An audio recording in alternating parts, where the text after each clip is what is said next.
Project 383 இது ரஷ்யாவோட black ஃப்ளைட்ல இருக்கக்கூடிய ஒரு போர்க்கப்பல். இந்த போர்க்கப்பல் மேல ட்ரோன் தாக்குதல். சேம் இந்த நேவல் வெசல் இருக்கு இல்லையா, நேவல் ட்ரோன், அந்த ட்ரோனை பயன்படுத்தி உக்ரைன் வந்து தாக்கி அழிச்சுக்கிறாங்க. வீடியோ பதிவுகள் வந்திருக்கு. ரஷ்யா தரப்புல இருந்து கொடுக்கக்கூடிய வீடியோ பதிவு பார்க்கும்போது நிறைய ட்ரோன்கள் போயிருக்கு. கிட்டத்தட்ட ஒரு 5-6 ட்ரோன்கள் போயிருக்கு.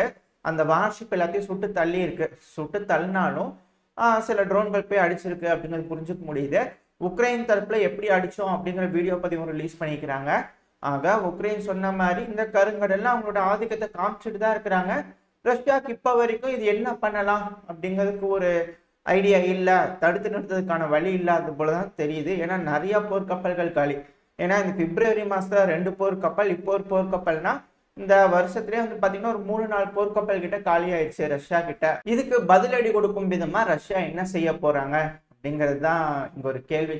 அது மட்டும் இல்லாம உக்ரைன் வந்து ஒடசா பகுதியில இருந்து கிரீமியா மேல ஒரு 30-40 ட்ரோன்கள் கொடுத்து ரொம்ப பெரிய இந்த மிசைல் டிஃபென்ஸுக்கு வந்து பாத்தீங்கன்னா ரஷ்யாவோட டிஃபென்ஸ் சிஸ்டமுக்கு அதிகமான ப்ரெஷர் கொடுத்துருக்காங்க. இதுக்கப்புறம் மிசைல் தாக்குதலும் கிரீமியா மேல நடக்குமா? அதி தீவிரமான தாக்குதல். உக்ரைன் வெறித்தனமா அடிக்கிறாங்க கிரீமியாவை அப்படிங்கிறது புரிஞ்சுக்க முடியுது. இது ஏன் செய்யறாங்க? ஏன் இப்ப என்ன ஆச்சுன்னா கள நிலவரம் வந்து பாத்தீங்கன்னா இப்போ உக்ரைனோட ஃப்ரண்ட் லைன் வந்து கொலாப்ஸ் ஆயிட்டு இருக்கு. அது நல்லாவே தெரியுது. இந்த ஆப்பிரிக்கால இருக்கக்கூடிய புறநானூத்தோட செட்டில்மெண்ட்ஸ் எல்லாம் பிடிச்சிட்டு இன்னும் முன்னேறிட்டு இருக்காங்க. மெரியங்கா பக்கத்துல எல்லாம் வந்து பாத்தீங்கன்னா முன்னேற்றம் அடைஞ்சிருக்காங்க. இது போல பல சிட்டிஸ்லயே முன்னேறிட்டு தான் இருக்கிறாங்க ரஷ்யன்ஸ். இன்னும் ஜியோ லொகேஷன் வரல, பட் சோல்ஜர்ஸ் கிட்ட இருந்து மெசேஜஸ் அது போல வரும் இல்லையா டெலகிராம்ல, அதெல்லாம் வந்துட்டு இருக்கு. சில இடங்கள்ல முன்னேறி இருக்கிறாங்க அப்படிங்கிறது போல. ஸோ முன்னேற்றம்ங்கிறது கள நிலவரப்படி ரஷ்யாவுக்கு சாதகமா இருக்கு. இப்போ அந்த ரஷ்யாவுக்கு சாதகமா இருக்கக்கூடிய விஷயத்த கிரீமியா பக்கம் திருப்பி விட்டுறணும் அப்படிங்கிறதுக்காக கிரீமியால பயங்கரமான தாக்குதல் பண்ணிருக்காங்க.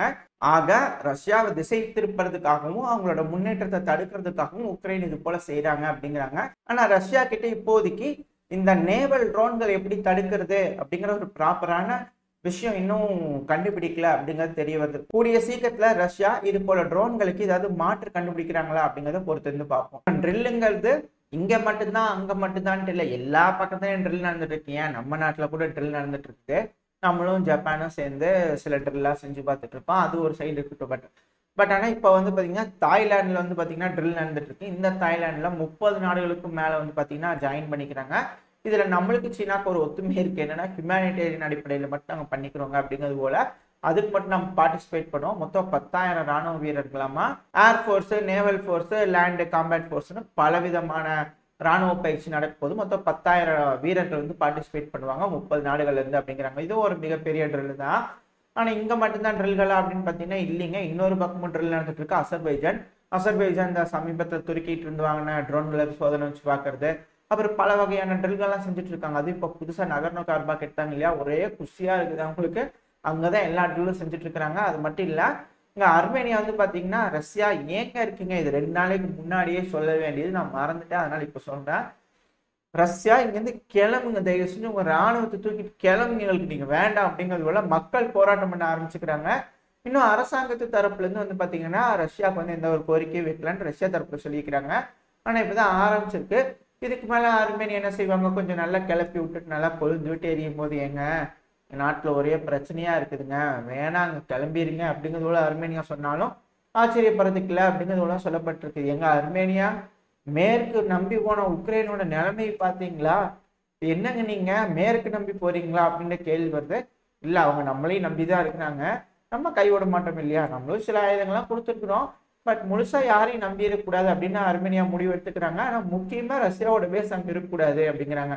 அது மட்டும் நடந்துருச்சு அப்படின்னு இது ஒரு அன்ஃப்ரெண்ட்லி மூவ் அப்படின்னு ரஷ்யாவோட ஸ்போக் பர்சனான மரியா ஜர்கோ அவர்கள் இருக்காங்களா, அவங்க தரப்பு வந்து சொல்லியிருக்கிறாங்க. ஸோ இது போல விஷயங்கள்லாம் இங்க நடந்துட்டு இருக்கு அப்படிங்கிறது புரிஞ்சுக்க முடியுது. ரஷ்யா இந்த ஜெர்மனியோட அம்பாசிடர் இருப்பாங்கல்ல, வந்து விளக்கு கொடுத்துட்டு போங்க, என்னங்க உங்க ஆளுங்க இப்படி பேசிட்டு இருக்கிறாங்க, எங்க மேல என்ன தாக்குதல் பண்ணலான்னு இருக்கிறீங்களா, வந்து சொல்லிட்டு போங்க, மரியாதையா வந்து விளக்கம் கொடுங்க அப்படின்னு கேட்டுக்கிறாங்க. அதுக்கு போயிருக்கிறாங்க அவரும். அவர் வந்து இங்க பாருங்க, அவங்க பேசிட்டாங்க, அவங்க பேசிக்கிறாங்கன்றதுக்காக நாங்க இன்வால்வ்மெண்ட் ஆயிருக்கிறோம்லாம் இல்லை அப்படிங்கிறதோட சொல்லிக்கிறாங்க. ஏங்க பேசினது என்ன மாதிரி சாதாரண சாமானியன் கிடையாதுங்க, மிலிட்ரி அஃபீஷியல்ஸுங்க. அவங்க பேசுறாங்க அப்படின்னா பொறுப்பு அரசாங்கத்துக்கு இருக்குதுங்க. அது சாதாரண ஆள் கிடையாது அவங்கலாம் இல்லையா. ஒரு ஒரு பதவியில இருக்கக்கூடிய ஒரு நபர்கள், அது இராணுவத்துல ஒரு பதவியில இருக்கக்கூடிய நபர்கள் அப்படின்னு நம்மளுக்கே இருக்கு. பட் இருந்தாலும் இது போல அவர் விளக்கம் சொல்லிட்டு போய்க்கிறாங்க. ரஷ்யாவும் சரின்னு கேட்டுக்கிறாங்க.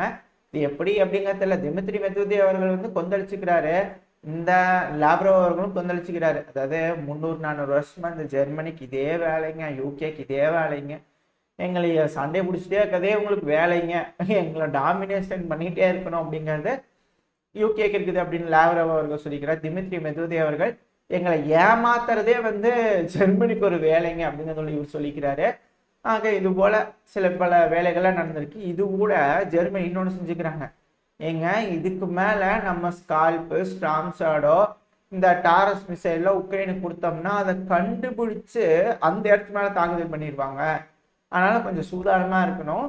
ரஷ்யா இன்டர்னால எது வேணா செஞ்சிட முடியும் இதுக்கு மேல அப்படிங்கிறதோட சொல்லிக்கிறாங்க. அப்படின்னா ஏதாவது கொடுத்து விட்டாங்கன்னா இவங்களே ட்ராக்கிங் டிவைஸை வச்சு அனுப்பிடுவாங்க போல இருக்குது. ஸோ இதுக்கு மேலே பிரான்ஸும் சரி, யூகேயும் சரி, ஜெர்மனி பக்கமே போக வேணாம், சங்காத்தமே வேணாம்ப்பா அப்படின்னு விட்டுருவாங்க போல தெரியுது. இதுக்கப்புறம் நீங்களே பார்த்துங்க, தயவுசெய்து எங்களையெல்லாம் விட்டுருங்க அப்படின்னு சொன்னாலும் ஆச்சரியப்படுறதுக்குல நடக்குதா என்ன அப்படிங்கிறத பொறுத்திருந்து பார்ப்போம். அப்புறம் அப்படியே இந்த மிடில் ஈஸ்ட் பக்கத்தில் வந்தாலும் இந்த மிடில் ஈஸ்ட்ல திரும்பவும் இந்த செங்கடல் வழியா கிராஸ் ஆகிட்டு இருக்கக்கூடிய அந்த இணையதளத்துக்கான கேபிள்ல வந்து திரும்பவும் டேமேஜ் ஏற்பட்டிருக்குதாமா. இதனால யூரோப்பு, ஏசியா, அப்புறம் மிடில் ஈஸ்ட் இந்த நாடுகளுக்கு போகக்கூடிய இன்டர்நெட் சேவை கொஞ்சம் பாதிப்படைஞ்சிருக்கு அப்படிங்கிறாங்க. இதனால இது பாதிப்படைஞ்சதுனால வேற பக்கம் ரூட் வழியா என்ரூட் பண்ணிட்டு இருக்கிறாங்களாமா. இது கொஞ்சம் சிக்கல் தான். இதனால வந்து இது ஹவுதிஸ் வந்து பாத்தீங்கன்னா இதை மறுத்திருக்கிறாங்க, இதெல்லாம் நாங்க செய்யலீங்க அப்படிங்கிறது போல. ரஷ்ய அதிபரான புட்டின் அவர்கள் சொன்னார் இல்லையா, யாருனால முடியும், யாருக்கு தேவை இருக்குன்னு சொல்லிட்டு. ஸோ இந்த இடத்துல யாருக்கு தேவை இருக்கு, யாருனால முடியும் அப்படின்னு சில விஷயங்கள்லாம் கம்பேர் பண்ண வேண்டியது இருக்கு. மேபி ஹவுதிஸ் நினைச்சாங்கன்னா பண்ணலாம் அப்படின்னு சில தரப்புல சொல்றாங்க. ஆனா சிலர் வந்து இல்லை அப்படிங்கிறாங்க. இரு தரப்புலையும் சொல்லக்கூடிய கருத்துக்கள் ரெண்டையும் உங்ககிட்ட சொல்லிட்டேன், நீங்க தான் எது சரி எது தப்புங்கிறது பார்த்து எடுத்துக்கணும். பட் ஆனா மிக முக்கியமான விஷயம் என்னன்னா, இதுல பாதிப்படைது ஏசிய நாடுகள். ஏசிய நாடுகளுக்கு பாதிப்படைதுன்னா யாருக்கு லாபமா இருக்கும்? ஏன்னா ஏசியாவில் இருக்கிற நாடுகள் இப்ப யாருக்கு ஆதரவா இருக்கிறா? அதுவும் குறிப்பா நம்ம, சீனா, சில நாடுகள்லாம் வந்து பாத்தீங்கன்னா ரஷ்யாவுக்கு ஆதரவா இருக்கிற மாதிரி இருக்குது. எனக்கு ஒரு வீடியோ பதிவு லோட் ஆயிருக்கும் பாருங்க. இந்த இங்கிலீஷ் லாங்குவேஜ்ங்கிறது உக்ரைனுக்கு மட்டும் இல்லை, ரஷ்யாவுக்கு மிகப்பெரிய தொந்தரவு தான் போலுக்குது. ஏன்னா ஏசிய நாடுகள் ஓகேங்களா, ஏசியாவில் இருக்கக்கூடிய நாடுகள் ஓகேங்களா, அதில் சில நாடுகள் நபர்கள்லாம் இருப்பாங்க, நீங்களே புரிஞ்சுக்குவீங்கன்னு நினைக்கிறேன். நேபாள் இது போல சில ஆளுங்கள்லாம் இருக்கிறாங்க. அது கூட ஆப்பிரிக்காவில் இருக்கக்கூடிய நபர்கள். இவங்க எல்லாரும் வந்து மெர்சனரியாங்க. அதாவது இதுக்கும் அங்கே இருக்கிற அரசாங்கத்துக்கும், அதாவது ஏசியாவில் இருக்கிற நாடுகளுக்கு சம்மந்தம் இல்லை. ரஷ்யாவுக்கு வந்து நாங்கள் சண்டை போட வரங்க ரஷ்யா அப்படின்னு அவங்க கூட வந்திருப்பாங்க இல்லையா. அவங்களுக்கு வந்து இங்கிலீஷ்ல வந்து இந்த ட்ரெயினர் பேசுறாரு, அவங்களுக்கு புரியல, அவங்க என்ன சொல்றாங்கன்ற இந்த ட்ரெயினருக்கு புரியல. அடாடா ரொம்ப சிக்கலா இருக்கு. இப்ப தெரியுது அமெரிக்கா உக்ரைனோட பிரச்சனை என்னமா இருக்குன்னு சொல்லிட்டு. ஏன்னா ஒரு ட்ரென்ச் இருக்குது, அந்த ட்ரென்ச்சில் வந்து ரெண்டு பேரா போங்க அப்படி சொல்ல வர்றாரு என்னன்னு எனக்கு தெரியல. ரெண்டு பேரா போங்கப்பா, ரெகுலர் இன்டர்வெல்ல விட்டு போங்க, இப்படி போகணும் அப்படி போகணும், நீங்க பாட்டுக்கு போய் இப்படி திரும்பினீங்கன்னா அங்கிருந்து எவனா சுட்டு போட்டானா என்ன பண்றது அப்படிங்கிறதோட சொல்ற மாதிரி எனக்கு தெரியுது. பட் ஆனால் அதை கடைசி வரைக்கும் அங்க இருக்கிறவங்களால புரிஞ்சுக்க முடியல. அது ரொம்ப சிக்கலா இருக்குது. ஏன்னா அங்க இருக்கிற ஆப்பிரிக்க நபர்களுக்கு, ஏசியா நபர்களுக்கு இங்கிலீஷ் தெரியுது.